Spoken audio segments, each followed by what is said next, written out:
Bonjour mes frères et sœurs, comment ça va? Aujourd'hui, je viens de tourner 2 vidéos, donc j'étais pas du tout motivée, mais vraiment le fait de parler face caméra et de mettre en place les idées que j'ai, c'est vraiment ce qui me motive. Donc je suis vraiment contente de parler avec vous. Aujourd'hui, on va parler de 5 façons de se rapprocher de Dieu en fonction de ce que moi j'ai vécu. Donc je ne suis personne pour dire faites ça, c'est quelque chose que je déteste en description quand c'est écrit faites ceci ou vous devez, etc. Non, vous ne devez rien faire à part suivre le Seigneur, mais ce que vous pouvez faire c'est écouter les conseils et suivre les conseils des gens, des expériences, les témoignages, etc.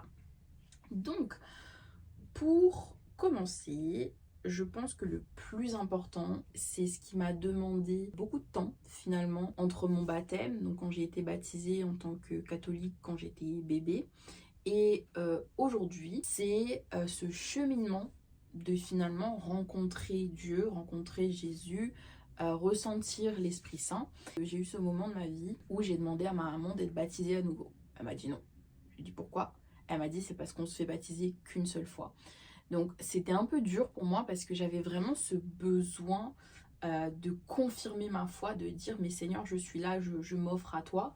Et finalement comme j'ai été baptisée bébé, j'ai pas eu cette conscience de recevoir l'Esprit Saint. Enfin pas quand j'ai reçu finalement, c'est quand j'ai compris que l'Esprit Saint était avec moi. Je me suis dit je veux ressentir en fait, je veux revivre ce moment, mais ça avait pas d'importance parce qu'il était déjà en moi. Finalement ce qui s'était passé c'est que numéro 1, c'est accepter, je l'ai accepté totalement dans ma vie.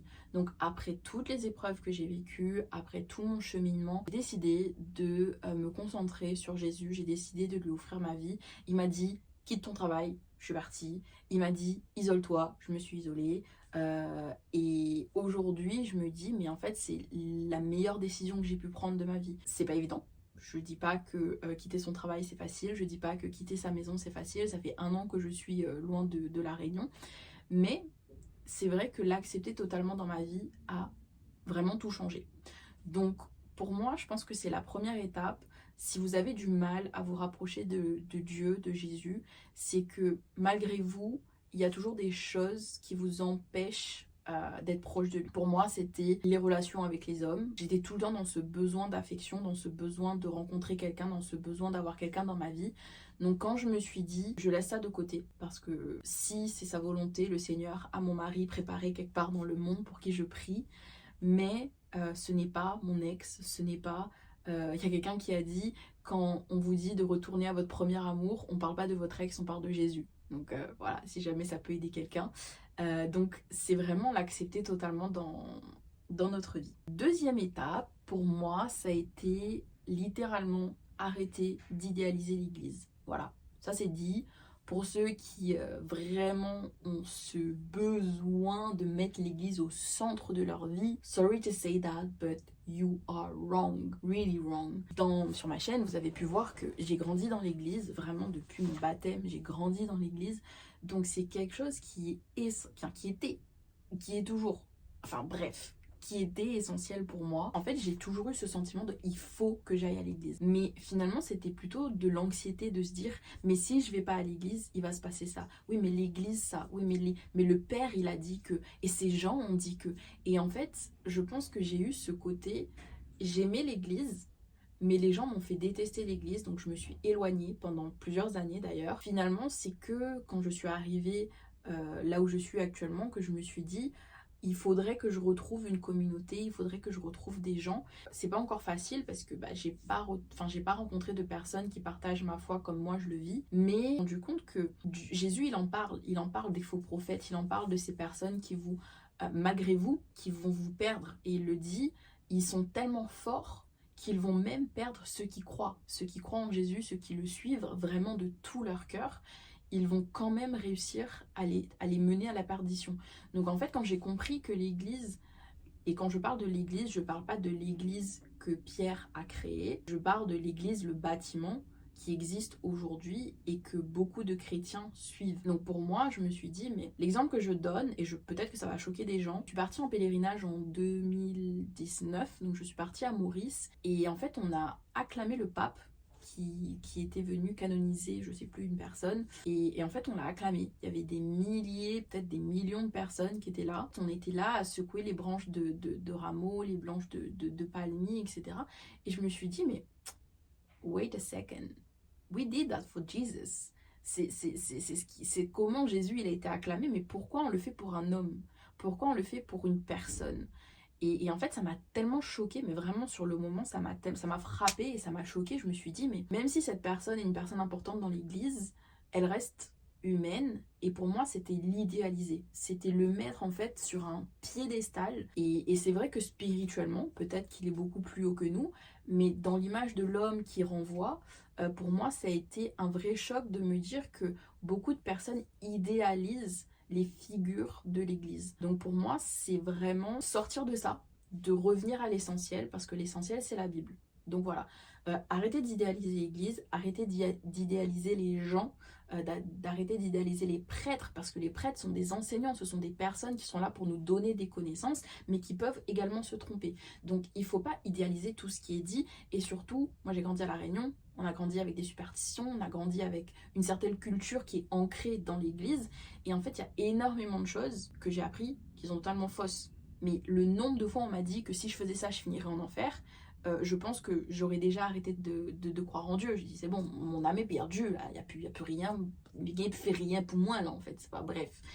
Donc voilà, c'était ce petit point, je pense, qui me paraissait important. Et redonner sa place à la parole de Dieu au quotidien. Une fois, j'ai vu quelque chose qui disait, si tu ne manges que le dimanche, tu finiras par avoir faim.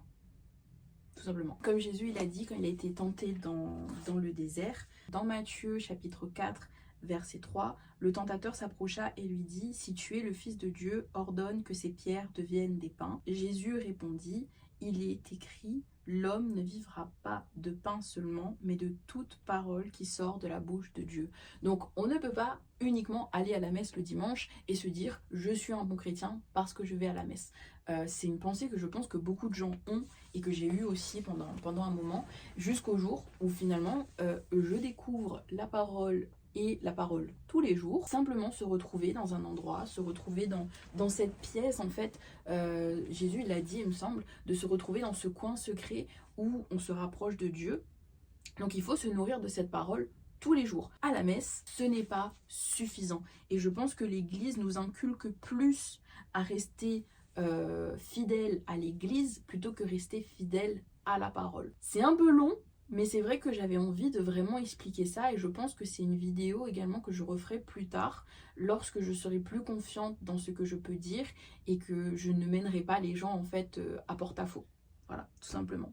Numéro 3, pour moi, c'est une vidéo qui m'a aidée parce que c'est vrai que j'ai toujours eu du mal avec cette connaissance de la Trinité. Le Père, le Fils et le Saint-Esprit. Le Père, le Fils et le Saint-Esprit. Pour moi, dans cette vidéo, ce que j'ai appris et ce qui a été révélateur pour moi, et bizarrement, j'ai envie de dire, si je suis autant allée à l'église, comment ça se fait que c'est quelque chose que je ne connaissais pas? Et bien tout simplement parce que mes yeux étaient bouchés, Jésus il le dit, nos yeux sont bouchés, nos oreilles sont fermées pour ne pas comprendre de peur qu'on se convertisse. Donc le but c'est d'ouvrir nos yeux, d'ouvrir nos oreilles pour enfin comprendre tout ce qu'on a vu, tout ce qu'on a entendu, pour le mettre en pratique. Qu'est-ce qu'il faut faire? Pour moi, ce qui m'a aidé, c'est comprendre que on prie par Jésus vers le Père avec le Saint-Esprit. Donc je redis, on prie par Jésus, donc avec Jésus, parce que Jésus il est là, c'est lui qui est l'intercesseur de nous à Dieu, on va dire, et on prie donc par Jésus à Dieu, parce que c'est à Dieu qu'on va prier, et avec le Saint-Esprit. Donc le Saint-Esprit, il est avec nous. Prier avec le Saint-Esprit, par Jésus, vers le Père. Donc moi, c'est tout simple, mais c'est quelque chose qui m'a vraiment aidé à comprendre. Donc moi, c'est ce qui m'a aidé à retrouver le fil de ma prière. En numéro 4, lire la parole tous les jours et se donner un moment fixe. Donc juste avant, j'ai parlé du fait de se nourrir de la parole tous les jours et pas que le dimanche à la messe, ou le samedi pour ceux qui vont à la messe le samedi. Mais c'est vraiment se donner ce petit temps de Seigneur, c'est ce que je t'offre, c'est vraiment ce que j'ai envie de faire pour toi. Moi en tout cas c'est ce que j'essaye de mettre en pratique et c'est vrai que c'est pas évident parce que on est très vite diverti très très vite diverti, surtout quand on a un cerveau qui fonctionne à 1000 à l'heure, on a envie de faire 1000 choses en même temps et finalement on perd le fil. Donc ça a pris du temps, j'y travaille depuis le début de l'année. C'est quelque chose qui m'a demandé beaucoup malgré moi et certains diront oui mais si tu as envie d'être proche de Dieu c'est facile. Non, c'est pas facile, c'est vraiment vraiment pas facile. Je peux vous montrer en fait, hop, j'ai mon petit planning d'études de la Bible où finalement je me retrouve après manger.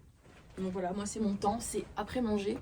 Je prends le temps d'étudier 3 à 4 chapitres tous les soirs. Donc quand je dis étudier, c'est pas recherche de textes, de commentaires, etc.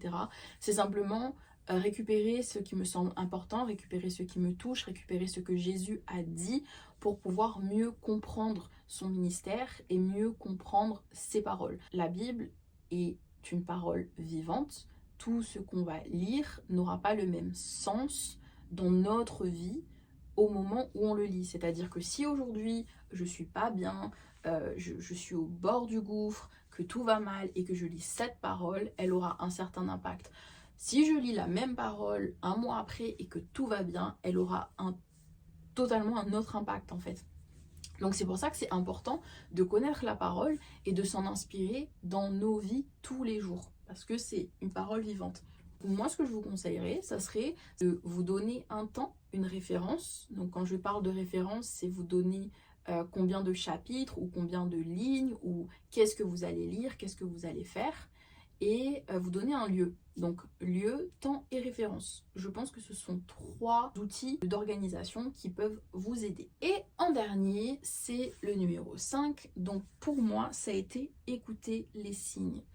Je pense que c'est pas évident parce que Dieu merci, j'ai eu le don du discernement. Donc c'est quelque chose auquel je rends grâce, j'allais dire qui me rend grâce, mais non, c'est pas moi, c'est moi qui rends grâce tous les jours, parce que j'ai vraiment ce côté de moi qui fait que j'arrive à voir les choses, j'arrive à comprendre les choses. Et c'est vrai que j'ai souvent et longtemps pas suivi les signes, j'ai pas écouté, j'ai pas voulu écouter, j'ai fermé mes oreilles. Et pour moi, quand j'ai commencé à comprendre ce don de discernement, que je comprenais les choses, que je voyais des choses dans mes rêves, c'est rien de très prophétique, mais que Jésus, que Dieu, que l'Esprit Saint me parlait tous les jours, me guidait tous les jours, j'ai compris qu'il fallait que j'écoute tout ça. Donc, j'ai commencé à écouter, tout simplement, de me dire... Si j'ai ce sentiment d'aller quelque part, il faut que j'y aille. Si j'ai ce sentiment de ne pas aller quelque part, j'y vais pas. Si j'ai eu un rêve où il se passe telle chose, soit je comprends tout de suite et je sais qu'il faut que je fasse ça ou je ne fasse pas ça, soit je vais chercher l'interprétation et j'essaye de me rapprocher au maximum de la vérité. Donc pour ça, j'utilise la parole, je prends le temps de prier, de jeûner également. C'est pareil, c'est pas quelque chose de facile parce que du coup je suis en diète et en même temps je fais beaucoup de sport, donc jeûner quand on fait du sport, je suis pas sûre que ce soit la meilleure solution parce qu'on a besoin de notre apport calorique, énergétique, etc. Mais ça reste important de le faire quand même. Et voilà, donc c'est écouter les signes, qu'importe comment ils se manifestent envers vous. Ça peut être cette vidéo, ça peut être une autre vidéo, ça peut être à l'église, ça peut être des paroles, ça peut être ouvrir la Bible de façon totalement aléatoire qui tombe sur quelque chose qui vous convient. Mais voilà, je pense que ce sont 5 petites choses finalement qui ont fait une vidéo de plus de 10 minutes pour se rapprocher de Dieu. Et j'espère que ça vous a aidé, que mon témoignage vous aura plu. Et on se retrouve très bientôt pour une nouvelle vidéo. Que le Seigneur vous bénisse, vous protège et vous garde. Et je vous dis à très bientôt.